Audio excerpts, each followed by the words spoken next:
प्रसिद्ध कीर्तनकार इंदुरीकर महाराज यांच्या मुलीचा साखरपुडा नुकताच पार पडला होता. खरं तर हा साखरपुडा अत्यंत शाही पद्धतीने साजरा करण्यात आला, पार पडला. यावरून त्यांच्यावरती मोठ्या प्रमाणात टीका सुद्धा झालेली होती. त्यांच्या मुलीच्या कपड्यावरून सुद्धा ट्रोलर्सनी त्यांच्यावरती जे आहे टीकेचे बाण सोडलेले होते. या विरोधात उद्विग्न होऊन इंदुरीकर महाराज यांनी कीर्तन सोडणार असल्याचा निर्णयही जाहीर केला. यावरती बोलताना तृप्ती देसाई असं म्हणाल्या होत्या की इंदुरीकर महाराज यांनी कीर्तन सोडणार असतील तर त्यांनी एखादा कॉमेडी शो सुरू करावा. या विरोधातच तृप्ती देसाईंना काल एक धमकीचा फोन आलेला होता. नेमका हा फोन काय होता हे आपण त्यांच्याकडनं जाणून घेणार आहोत. ताई, काल तुम्ही जी आहे तुम्हाला एक धमकीचा फोन आलेला होता. तुम्ही इंदुरीकर महाराज यांच्यावरती टीका केली होती. बघा, इंदुरीकरांवर टीका केली म्हणजे इंदुरीकर ज्या पद्धतीनं कीर्तनामध्ये बोलतात, तर ते अनेक जणांचा त्याच्यामध्ये अपमान करत असतात, बदनामी करत असतात.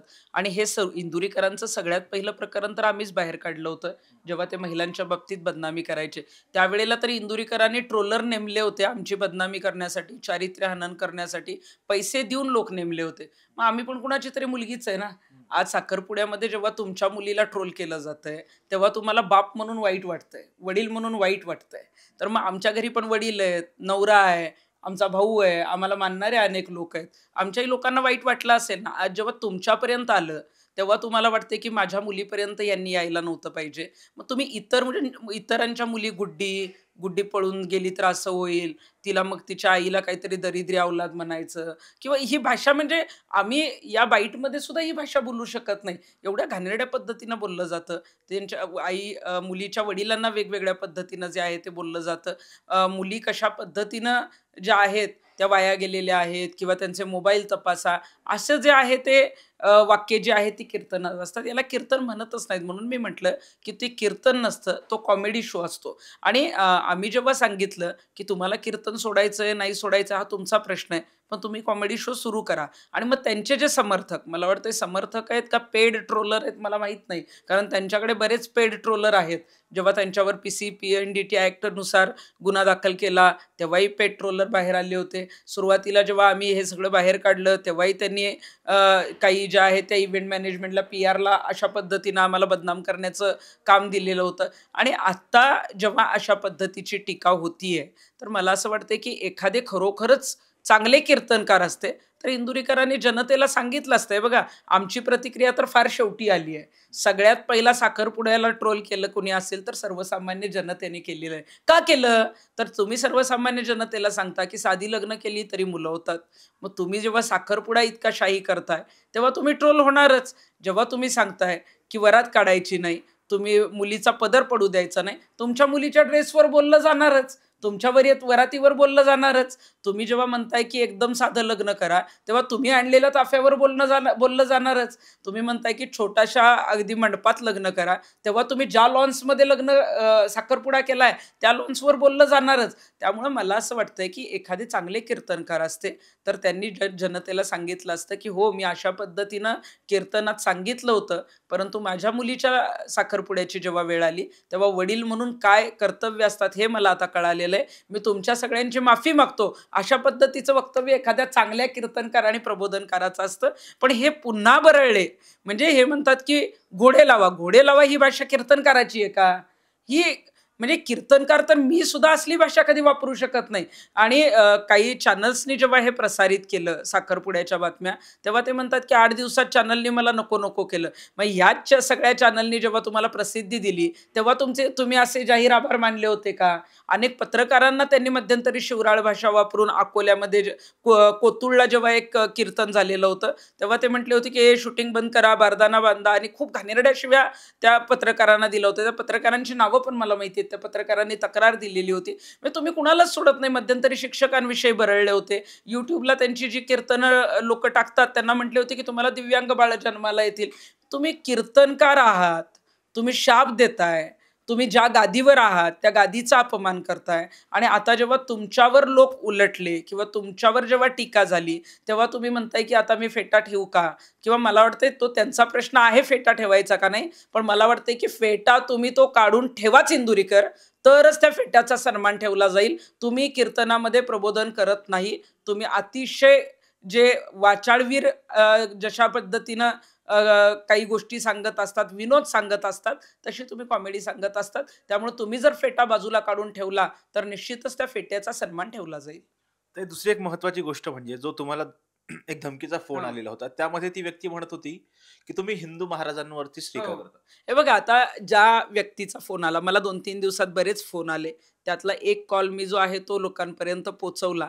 बरेच फोन येतायत. काही अभिनंदनाचे फोन जास्त येतायत.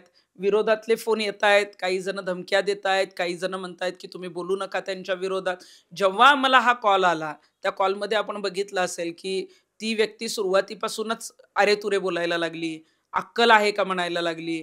तू बाई आहेस का? अशा पद्धतीचे त्यांचे जी आहेत ती वाक्य होती आणि मला हे अपेक्षितच आहे. अपेक्षित का आहे? कारण इंदुरीकर महिलांच्या बाबतीत अरे-तुरे बोलतात. बायकांची अक्कल काढतात. बायकांना बायका तुम्ही आहात का नाही, त्या पळून जातात किंवा त्यांचं चारित्र्य आनंद हे सगळे इंदुरीकर कीर्तनातनं सांगतात. त्यामुळं त्यांना मानणारा एखादा समर्थक किंवा त्यांच्या बाजूने येणारा फोन हा फार काही आपल्याला आदरार्थी आहे किंवा आदरार्थी बोलेल किंवा आपल्याला खूप चांगला मान-सन्मान देईल असं अपेक्षितच नाहीये. त्यामुळे त्या व्यक्तीने ज्या काही गोष्टी बोलल्या, जी काही वाक्य बोलली, ते इंदुरीकरांनी कीर्तनातून केलेलं मार्गदर्शन आहे, असंच मी म्हणेन आणि त्याचीच अंमलबजावणी त्यांनी ते जे शब्द वापरतात ना महिलांविषयी, ते शब्द त्यांना मानणारा तो कोण अजित दुबे ज्यांनी मला फोन केलेला होता, त्यांनी त्याच्यामध्ये हे केलं. पुढे मी जेव्हा काही गोष्टी त्याला सांगितल्या किंवा समजावल्या, हे बघा कुणीही कुठल्याही पद्धतीनं शिवराळ भाषा वापरली किंवा काही चुकीचं बोललं, तर आपण काय काम करतो? आपण आपले संस्कार सोडले नाही पाहिजे. त्यामुळे मी कुणाला अरे-तुरे बोलणं असेल, शिवराळ भाषा वापरणं असेल किंवा त्याच पद्धतीनं उत्तर देणं असेल, मी संविधानिक भाषेत उत्तर देत असते. मी त्यांच्याशी तेच बोलले अजित दुबेंशी. मी आत्ताही अरे-तुरे बोलणार नाही. कारण ते इंदुरीकरांना फॉलो करतात. त्यामुळे इंदुरीकरांना फॉलो करणारे लोक अरे-तुरे बोलतील, महिलांविषयी चुकीचं बोलतील, महिलांना जे आहे ते बदनामीकारक बोलतील. पण आम्हाला ते संस्कार नाहीत आणि हेच संस्कार तुम्ही जो शब्द विचारलाय, की हिंदू संस्कृतीच्या महाराजांना तुम्ही कशाला बदनाम करताय? किंवा अरे हिंदू संस्कृती म्हणजे मी हिंदूच आहे. मी हिंदू असल्यामुळं हिंदू समाजामध्ये, हिंदू घरांमध्ये जे संस्कार दिले जातात ते संस्कार आम्हाला आहेत. आणि तुमचं कदाचित हिंदुत्व वेगळं असेल, ते मला माहीत नाही काय आहे. परंतु हिंदू धर्म जो आहे, तो सगळ्या जाती धर्मांना घेऊन जाणारा आहे. आम्हाला तो भेदभाव कधीही शिकवला नाही. एखादे इंदुरीकर महाराज चुकीचं काही बोलत असतील आणि त्यांच्यावर आम्ही टीका केली, तर लगेच हिंदुत्ववाद्यांच्या विरोधात ती टीका होत नाही. तर ती त्या माणसाच्या विरोधात होते, त्यांच्या त्या विचारांच्या विरोधात होते, त्या प्रवृत्तीच्या विरोधात होते, ती त्या विकृतीच्या विरोधात होते आणि म्हणूनच आम्ही जी आहे ती इंदुरीकरांवर टीका केलेली आहे. त्यामुळे हिंदुत्व शिकवण्याची मला गरज नाही आणि हिंदुत्व आणि इतर धर्मांपेक्षा मी संविधान मानणारी कार्यकर्ती आहे. संविधानाने लोकशाहीमध्ये जो अधिकार दिलेला आहे, त्यानुसार मी प्रश्न विचारणार, मला जे पटत नाही त्याविषयी बोलणार आणि मी तर इंदुरीकरांना ओपन चॅलेंज देते. आता तर तुम्ही ज्या काही गोष्टी बोलताय ना, की आता मी फेटा ठेवतो किंवा अजून एक तुम्ही विधान केलंय, की मी टोलेजंग लग्न करूनच दाखवतो. तुम्ही तुमच्या मुलीचं लग्न कसं करावं, काय करावं तो तुमचा प्रश्न आहे. पण आत्तापर्यंत तुम्ही जे कीर्तनामध्ये जे सांगितलं ना, ज्या गोष्टी तुम्ही आत्ता त्याची अंमलबजावणी करत नाही, पाळत नाही, त्या संदर्भामध्ये मी कधीही समोरासमोर तुमच्या इथं जाहीर चर्चा करायला यायला तयार आहे. ठिकाण, वेळ अ, तुम्ही जे सांगाल आणि तारीख जी सांगाल ती तिथं मी यायला तयार आहे. तुम्ही फक्त येऊन बसा.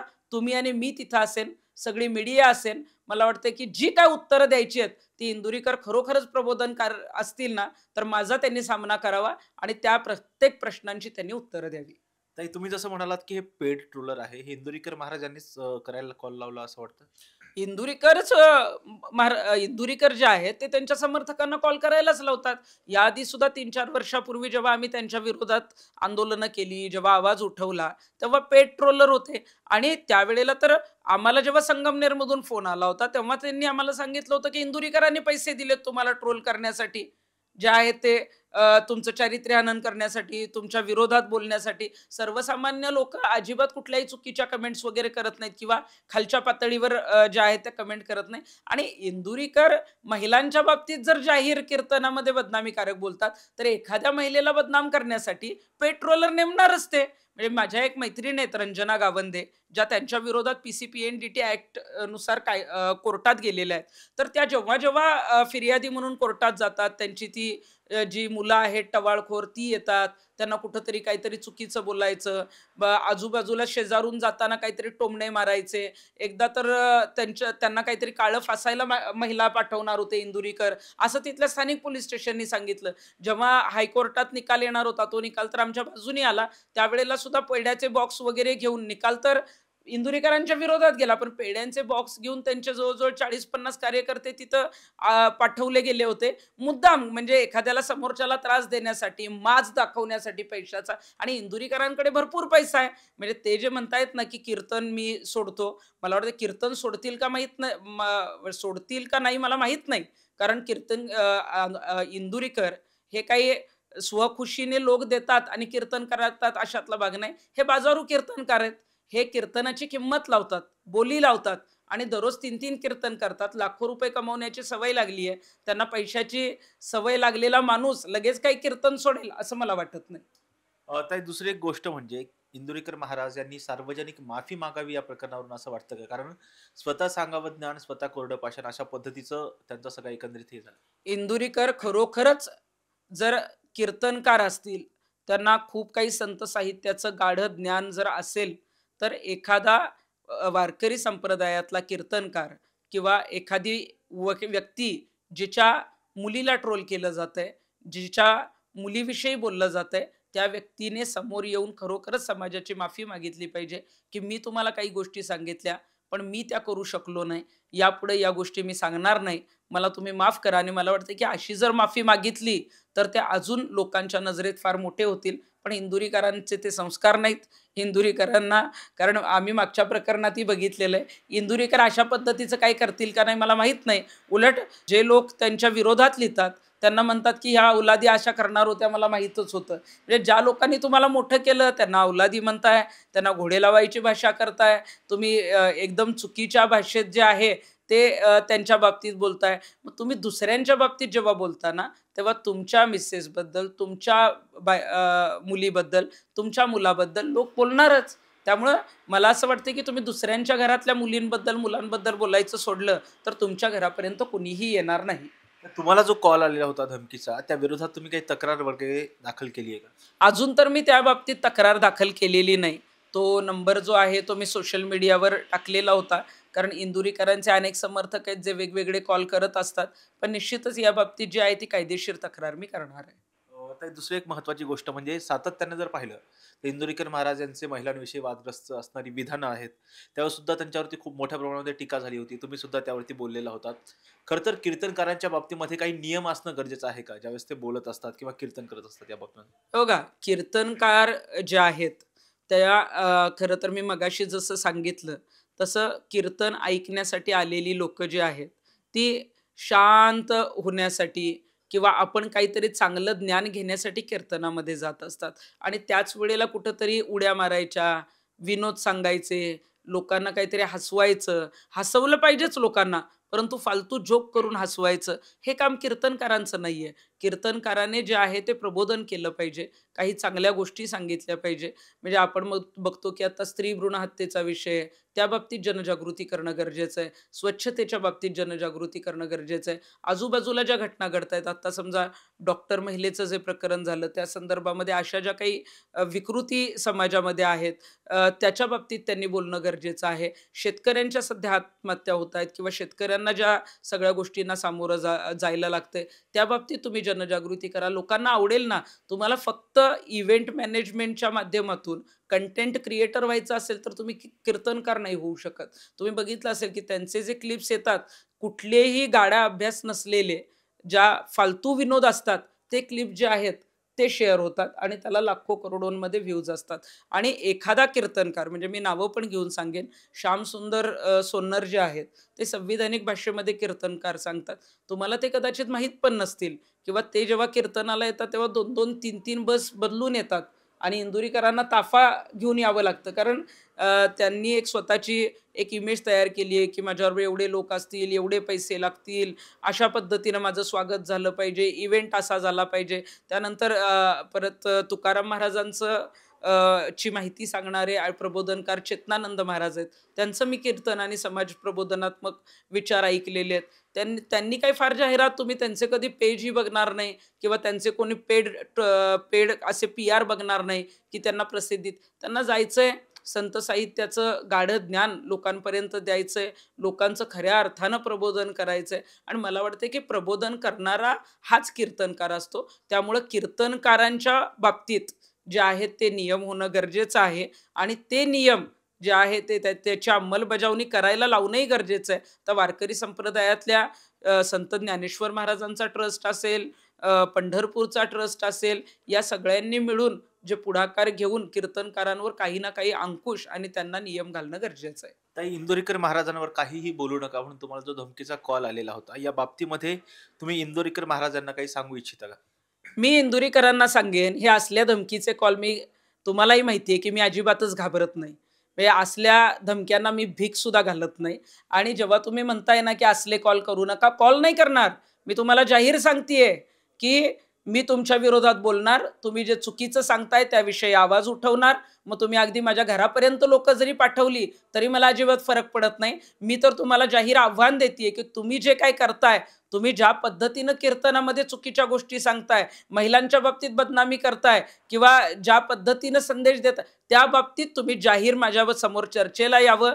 मी सांगते तिथं नाही, तुम्ही तारीख सांगा, वेळ सांगा, ठिकाण सांगा. मी जाहीर चर्चा करायला तयार आहे. मीडियाच्या समोर चर्चा करायला तयार आहे. तुम्ही मला काही प्रश्न विचारा, मी तुम्हाला प्रश्न विचारेन आणि त्यामध्ये जे कोणी सरस ठरेल, जे कोणी उत्तरं देईल त्यानुसार समोरचा निर्णय असेल. जर हिंमत असेल ना तर माझ्या समोर जाहीर चर्चेला या. जर हिंमत असेल तर माझ्यासोबत जाहीर चर्चेला या, असं आवाहन जे आहे तृप्ती देसाई यांनी इंदोरीकर महाराज यांना केलेलं आहे. आणि त्याचबरोबर ज्यांनी तृप्ती देसाई यांना धमकीचा कॉल केलेला आहे त्यांच्या विरोधात त्या कायदेशीर कारवाई देखील करणार आहेत असं त्यांनी सांगितलेलं आहे. व्हिडिओ जर्नलिस्ट निलेश लोहारसह राजरत्न जोंधळे, टॉप न्यूज मराठी, पुणे. आता जोकासू STP या अत्याधुनिक जॅपनीज तंत्रज्ञानाने सुसज्ज, quick installation, energy efficient, noiseless blowers, low maintenance या आणि अशा वैशिष्ट्यांनी परिपूर्ण जोकासू STP तंत्रज्ञान प्रकल्प उभारणीपासून ते विक्री पश्चात समाधानकारक सेवा देणारी, भारताबरोबरच परदेशात देखील प्रकल्पांची यशस्वी उभारणी करणारी company Deccan water treatment private limited.